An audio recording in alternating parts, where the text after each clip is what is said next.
Welcome to the class of Business Studies.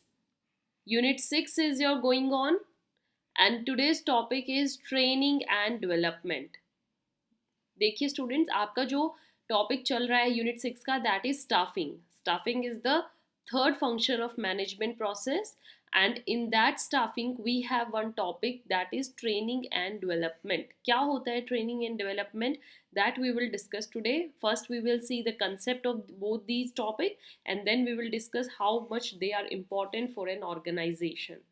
So let's start this.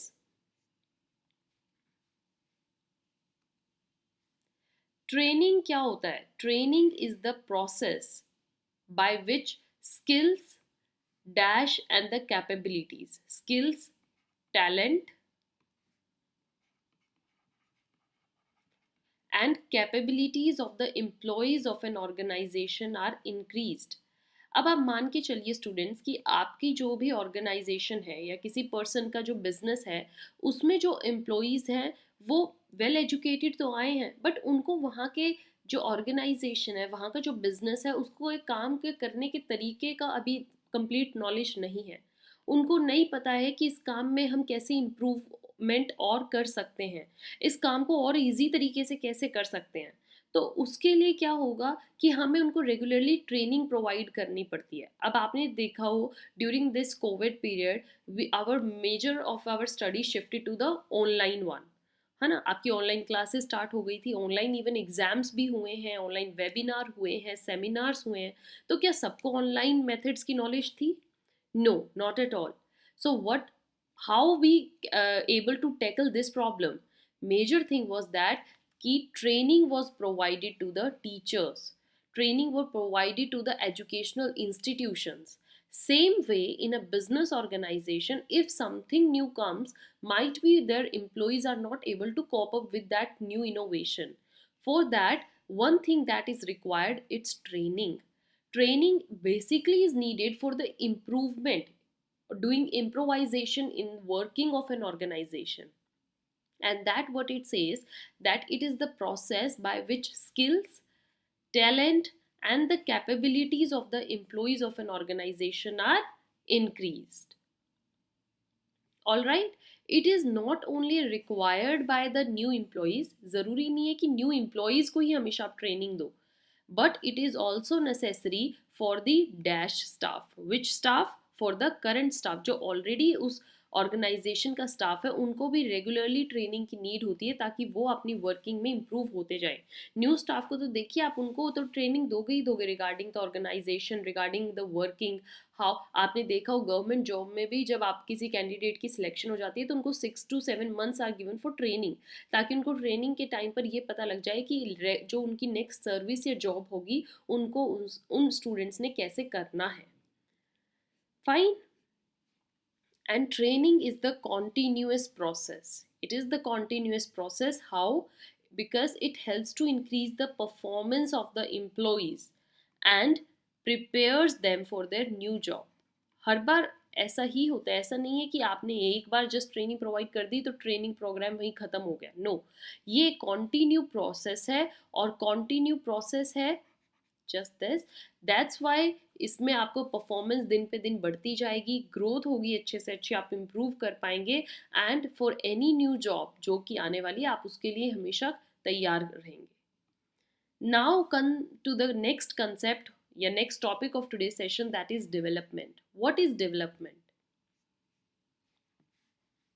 Development क्या होती है? It is the process that deals with the overall growth of the employees. Development में हर तरीके की development की बात की गई है. Socially, technically, politically, economically, legally, there is the growth of employees, overall growth of employees. And how that is done? It is not on, it not only focuses on the employees in learning new skills कि आपको new skill या new talent को ही learn करना है, अपनी job के बारे में ही आपको पता होना चाहिए. No, but it also help them to dash their personality, to build their personality. Employees को इस चीज़ के लिए भी मोटिवेट किया जाता है डेवलपमेंट में कि उनको अपनी जो ऑर्गेनाइजेशन की जॉब है उसके साथ साथ तो बिल्ड रहना ही है, उसके साथ तो ग्रो करना ही है, प्लस आपको अपनी पर्सनैलिटी पे और भी वर्क करना है. You have to look good while doing the work in an organization, how to behave with the employees, how to build your own personality.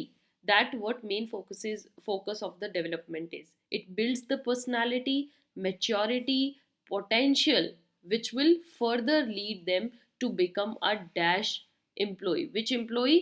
Better employ and better people. आप जैसे already employ हैं उसमें और improvement लाकर आप better employ बन सकते हैं and society में आप एक बेटर पीपल बन सकते हैं. People will start respecting you. So development is much more wider concept if we see from training. Training is just related to job. जो आपकी जॉब होती है, ट्रेनिंग सिर्फ जॉब से रिलेटेड होती है, but development is overall growth, not job, just overall society point of view से, business point of view से, friend zone point of view से, and even as a legal person, citizen of India के point of view से. So these are the main concept of training and development.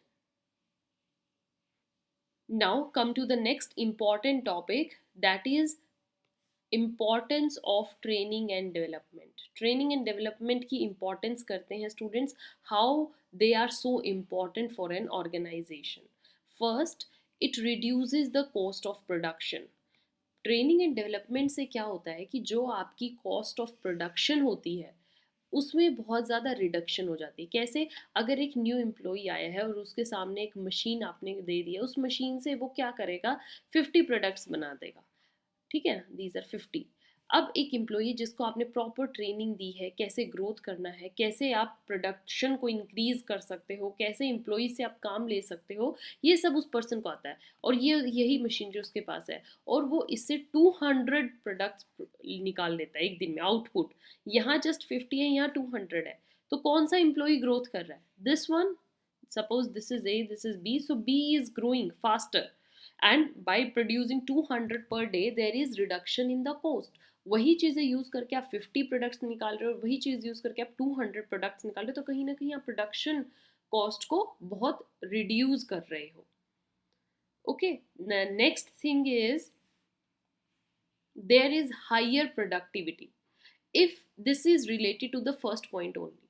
अगर आपकी production cost low हो जाती है, अगर आप लो कॉस्ट से कोई भी चीज़ प्रोड्यूस करोगे तो आपकी प्रोडक्टिविटी भी हाई करेगी, बिल्कुल श्योरली. अगर आप यहाँ पे 50 पर डे निकाल रहे हो, यहाँ 200 निकाल रहे हो, तो कॉस्ट ऑफ प्रोडक्शन तो कम है बट प्रोडक्टिविटी देखिए ज़्यादा ही तो हुई. 50 यहाँ है, यहाँ 200 है, तो यहाँ प्रोडक्शन लेवल इंक्रीज्ड. समझ आ रहा है students? Then is prepare for future managers. जब कोई पर्सन ट्रेनिंग और डेवलपमेंट के साथ आगे बढ़ता है तो उसको वहाँ के सिनेरियो का, उस जॉब ऑर्गेनाइजेशन की कंप्लीट पिक्चर का पता होता है. इस काबिलियत के साथ वो आगे बढ़ता है कि उसके अंदर वो सारी कैपेसिटीज़ एंड कैपेबिलिटीज़ आ सकती है कि अगर फ्यूचर में हमें उसको मैनेजर बनाना पड़े तो वो ईजिली बन जाएगा, क्योंकि उसके अंदर अब वो सारी क्वालिटीज़, सारी एजुकेशन, सारी ट्रेनिंग है जो कि एक मैनेजर को चाहिए होती है. Then next is it helps to cope up with dynamic environment. जो हमारा इन्वायरमेंट दिन पे दिन चेंज होता जा रहा है, जिसमें इतने चेंजेस आते जा रहे हैं, तो रेगुलरली ट्रेनिंग और डेवलपमेंट से क्या होगा, हम उन चेंजेस के साथ अडेप्ट हो जाएंगे. अब जैसे मैंने आपको कोविड का एग्जांपल दिया, कोविड में बहुत सारी जो सर्विस ऑर्गेनाइजेशंस हैं, बिजनेस फर्म्स हैं, उन्होंने अपने काम को क्या रखा, online, sitting at the home. तो ऑनलाइन से क्या हुआ, अगर वहाँ के एम्प्लॉयज़ ऑनलाइन वे में कन्वर्ट नहीं कर पाते तो वो बिजनेस वहीं बंद हो गया. और जहाँ के एम्प्लॉयज़ ने ईजिली कॉप अप कर लिया, ट्रेनिंग डेवलपमेंट उनको इतनी अच्छी दे दी, तो वहाँ के उन्होंने इन्वायरमेंट के साथ कॉप अप किया और अपने बिजनेस को ग्रोथ पर ले गए. Then the next is there is increase in the morale of employees. The employees which were not trained in development, if we compare with the trained and developed employees, their maturity is very low, their morale is very low. सो दो employees यहाँ पर ए है जो कि without training के साथ आया, be training के साथ आया, तो किसका कॉन्फिडेंस ज़्यादा होगा, बी का, because he is well versed in all the things. Okay, the last importance is there is reduction in the accidents. That's also one of the things. If one person is properly trained उसको अच्छे से पता है कि इस machine के साथ मैंने कैसे काम लेना है, मुझे ट्रेनिंग इतनी बढ़िया मिली है कि ये मशीन मुझे न्यू नहीं लग रही। ऑल द ऑर्गेनाइजेशन में वो एम्प्लॉय फर्स्ट टाइम काम कर रहा है, बट उसको ट्रेनिंग के बाद वो काम बिल्कुल फेमिलियर सा लगेगा, and he will also not make much mistakes. That's why there is reduction in the accidents, loss नहीं होगा, वेस्टेज नहीं होगी, अगर ट्रेनिंग और डेवलपमेंट एक सुपर्ब क्वालिटी के थ्रू दी गई है तो। Okay, students, so these are the major concepts of training and development. We discussed its importance also. Very very important topic. Don't skip. Exam में अगर आएगा तो आपको उसको इसी तरीके से लिखना है. So with this one more topic of Unit 6 we have completed. Stay tuned for the next one. Till then, keep watching, keep sharing. Thank you.